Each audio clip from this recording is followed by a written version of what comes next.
Good morning. मैं doctor Madhu Jain, SPC government college Ajmer, associate professor in economics. आज हम MA final के पेपर 7 कॉम्प्रिहेंसिव इकोनॉमिक्स के अंतर्गत माइक्रो इकोनॉमिक्स का अध्ययन करेंगे।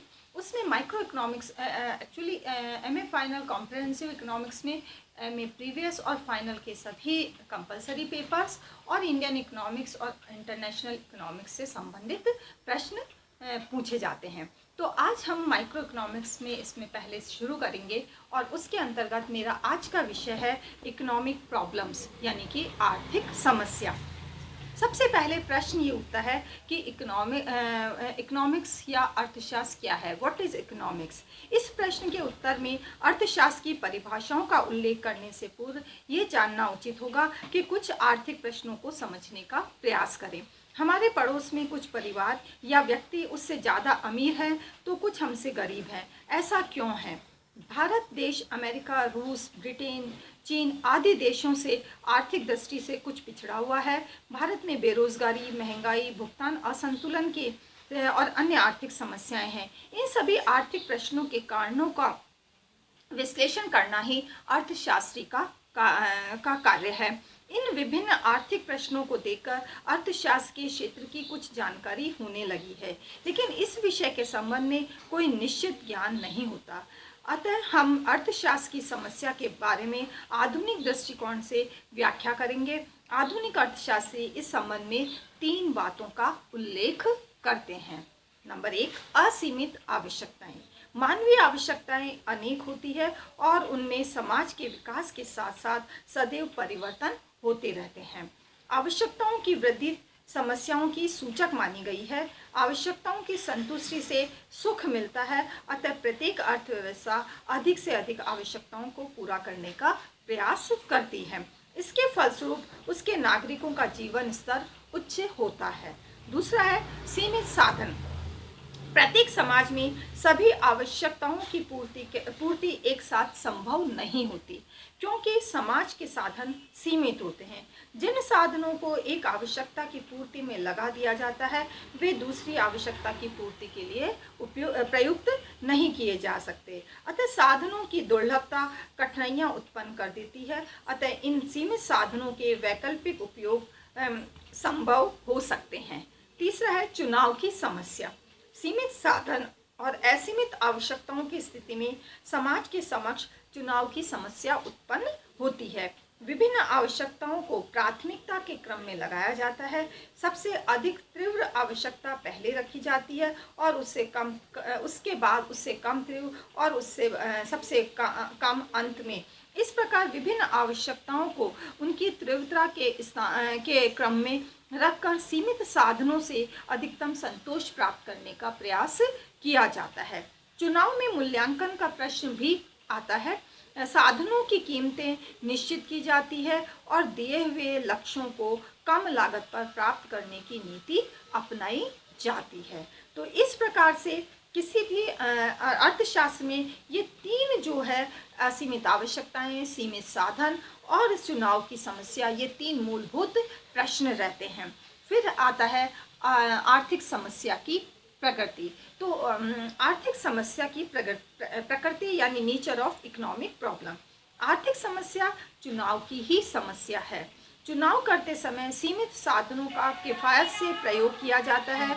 अन्य संबंधों में एक दिए हुए लक्ष्य को कम से कम व्यय करके प्राप्त करना अथवा एक दी हुई व्यय की राशि से अधिकतम संतुष्टि प्रदान करना ही मुख्य आर्थिक समस्या है। अर्थशास्त्र के लिए साधनों की सीमितता अथवा सीमितता की समस्या आधारभूत समस्या है। सीमितता के कारण ही अर्थशास्त्र का अस्तित्व है। साधनों और वस्तुओं की सीमितता के कारण एक व्यक्ति को आवश्यकताओं के बीच में चुनाव करना पड़ता है। इस प्रकार चुनाव से अभिप्राय अवसर लागत से भी होता है। एक आवश्यकता की पूर्ति का अर्थ यह है कि किसी दूसरी आवश्यकता की पूर्ति के अवसर का त्याग करना। इस प्रकार चुनाव की प्रक्रिया को अर्थशास्त्र में साधन के वितरण या आवंटन के साथ साथ भी स्पष्ट किया जा सकता है। जब एक फर्म वस्तु या कुछ वस्तुओं के उत्पादन के संबंध में चुनाव अथवा निर्णय करती है तो वास्तव में वह अपने द्रव्य और पूंजी के साधनों को इन वस्तुओं के उत्पादन पर आवंटित करती है। अतः संक्षेप में आर्थिक समस्या ही अर्थशास्त्र की मूलभूत समस्या है और इस आर्थिक समस्या को तीन भागों में हम विभाजित कर सकते हैं।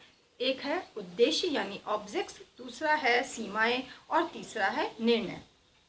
इस प्रकार उपभोक्ता के संदर्भ में ये कहा जा सकता है कि उसका उद्देश्य अधिक से अधिक संतुष्टि प्राप्त करना है। उसकी सीमाओं के अंतर्गत उसकी सीमित आय तथा वस्तुओं और सेवाओं की स्थिर कीमतें आती है। अपनी सीमाओं में रहते हुए वह अपने उद्देश्यों की प्राप्ति हेतु प्रत्येक उपभोक्ता ये निर्णय लेता है कि उसे कौन कौन सी वस्तुएं और सेवाएं खरीदनी चाहिए और कितनी कितनी मात्रा में वो उन वस्तुओं और सेवाओं को खरीद सकता है। यह उपभोक्ता की आर्थिक समस्या है जिसका अध्ययन अर्थशास्त्र में किया जाता है। इसी प्रकार एक उत्पादक का उद्देश्य अपने लाभ को अधिकतम करना है अथवा हानि की स्थिति में उत्पादन की हानि को कम से कम करना है।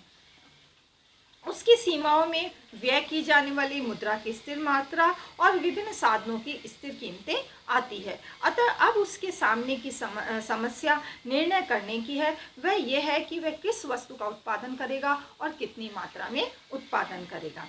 इसी प्रकार सरकार का उद्देश्य अधिकतम सामाजिक लाभ की प्राप्ति है। सरकार की आय भी बजट के अनुसार सीमित होती है, अतः उसका वितरण इस प्रकार से किया जाना चाहिए कि सार्वजनिक व्यय को समाज की अधिकतम लाभ प्राप्ति में खर्च किया जा सके।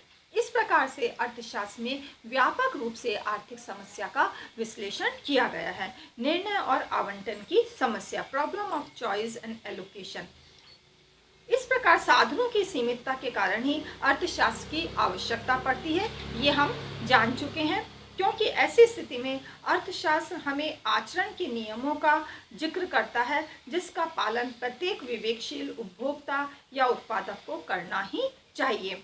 ऐसा करके वे अधिकतम संतोष अथवा लाभ को प्राप्त कर सकते हैं।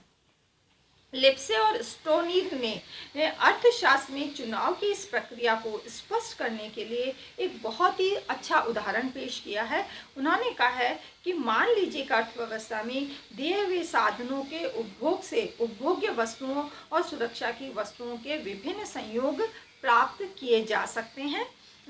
जैसा कि हम उत्पादन संभावना वक्र में हम जानते हैं कि वो दो वस्तुओं के संयोगों को बताता है, उत्पादन की स्थिति को बताता है कि दिए हुए एक अर्थव्यवस्था में दिए हुए साधनों से हम कितनी मात्रा में एक्स वस्तु या वाई वस्तु या इन दोनों वस्तुओं का एक किसी उचित संयोग को उत्पन्न कर सकते हैं। तो इस प्रकार से इसे उत्पादन संभावना वक्र की सीमा भी कह सकते हैं। तो इसके दाहिनी तरफ नहीं यार वो नहीं कर सका, इसके दाहिनी तरफ वाला कोई भी संयोग होगा वो जो है वो अप्राप्य होगा, यानी उत्पादन संभावना वक्र के ऊपर का कोई भी संयोग प्राप्त नहीं होगा क्योंकि अर्थव्यवस्था के पास उस संयोग को प्राप्त करने के लिए साधन नहीं होंगे। अगर उत्पादन संभावना वक्र के अंदर स्थित कोई संयोग हम लेना चाहेंगे तो वह भी आर्थिक दृष्टि से उपयुक्त नहीं होगा क्योंकि वो हमारे जो साधन है उन साधनों का उचित उपयोग नहीं कर पाएगा। इस प्रकार चुनाव की प्रक्रिया पर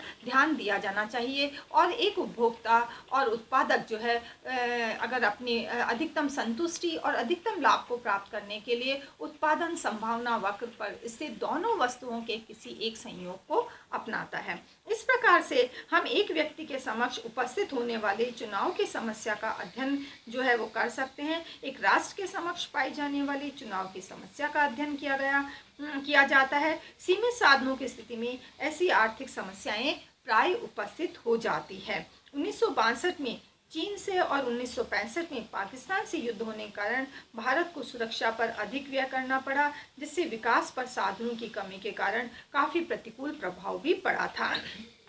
एक निर्धन राष्ट्र युद्ध का भार आसानी से नहीं उठा सकता है, अतः युद्ध की सामग्री और उपभोग्य वस्तुओं में दोनों का निरंतर विस्तार करने के लिए साधनों का विस्तार करना आवश्यक हो जाता है। और इस प्रकार से उपस्थिति में उत्पादन संभावना सीमा और दाहिनी तरफ खिसक जाता है। इस प्रकार से एक अर्थशास्त्र में आर्थिक समस्या एक बहुत बड़ी समस्या है, और जो कि चुनाव की समस्या असीमित आवश्यकताओं और सीमित साधनों से संबंधित होती है। Thank you very much.